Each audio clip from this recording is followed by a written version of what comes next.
Alors bonjour, une petite vidéo sur l'utilisation de OneNote et surtout après avoir créé des classes par OneNote pour classe. Alors dans votre OneNote, lorsque vous ouvrez OneNote, ben, normalement vous devriez avoir déjà des blocs-notes qui sont ajoutés. Si votre bloc-notes n'y est pas, ben, vous devez aller dans Autres bloc-notes et à ce moment-là, ben, vous allez avoir une liste de bloc-notes qui va se rendre disponible pour vous. Et ça, normalement, c'est vos blocs-notes que vous avez accès. Soit qu'on vous a partagé ou soit que vous avez créé ou normalement, vous devriez tous les voir là. Donc, par exemple, ici, moi, je vais prendre un de mes blocs-notes de classe, donc le bloc-notes du groupe 103, donc que j'ai créé. Et bon, on a toujours le premier onglet qui se trouve être le bienvenu, qui nous explique un peu comment fonctionne tout ça. Par la suite, vous avez la bibliothèque de contenu. Celle-ci contient les pages que vous allez normalement pouvoir distribuer aux élèves. Donc, comme là ici, j'ai une section qui s'appelle 1 univers matériel et une deuxième qui s'appelle 0 info générale. Donc, ces pages-là ces sections-là, ben, vous allez pouvoir mettre toutes les pages que vous voulez bel et bien créer. Maintenant, bon, c'est sûr que les pages, vous les voyez, vous êtes capable de les modifier, mais les élèves, eux autres, ils peuvent seulement les voir. Donc, un élève qui serait, par exemple, absent, ben, pourrait aller voir à cet endroit-là pour voir qu'est-ce que vous avez fait durant la dernière période. Ensuite, vous avez un espace à gauche qui s'appelle Collaboration Space, qui pourrait être un endroit pour enregistrer différentes pages que vous voulez que les élèves puissent travailler ensemble, ajouter des documents et tout ça. Par la suite, vous avez le nom de chacun de vos élèves. Donc, par exemple, si je viens cliquer ici sur la flèche pour avoir Andrew Saint-Laurent, je vais avoir bon, les quatre sections que j'ai demandé à OneNote pour classe de créer. Donc, si je m'en vais, mettons, dans l'univers matériel, là, je vais pouvoir voir une copie de, par exemple, les trois premières pages. Donc, la page matérielle, état ou phase, changement d'état, etc.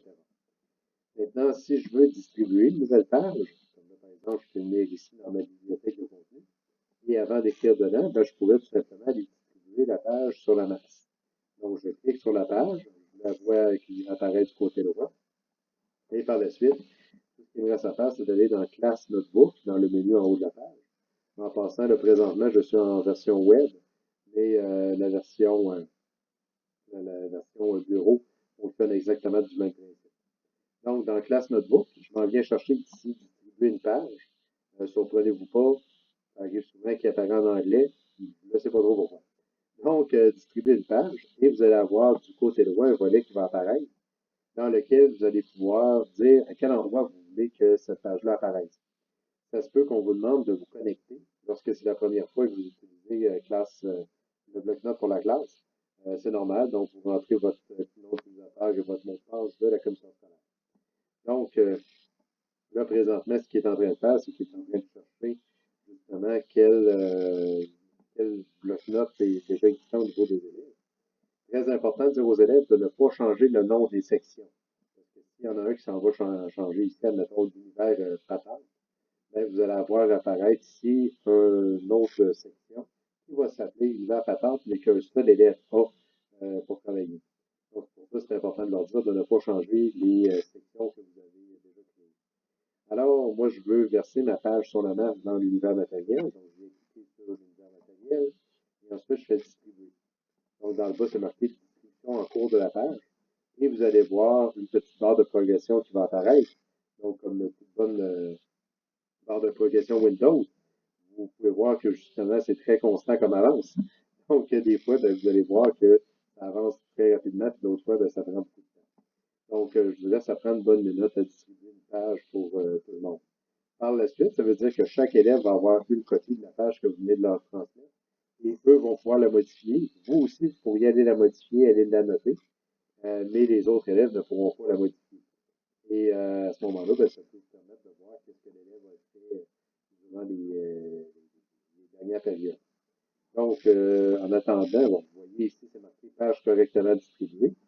Je peux dire que je peux fermer ça ici. Et après ça, je peux aller, par exemple, dans le dossier de Andrew Saint-Laurent et je vais avoir dans l'univers matériel une première page, une troisième page qui est aiguisée à masse et qui est une copie identique de ce que moi j'avais dans ma bibliothèque. Ça peut arriver des fois que ça prenne un certain temps avant qu'elle apparaisse la première fois, seulement question de synchronisation.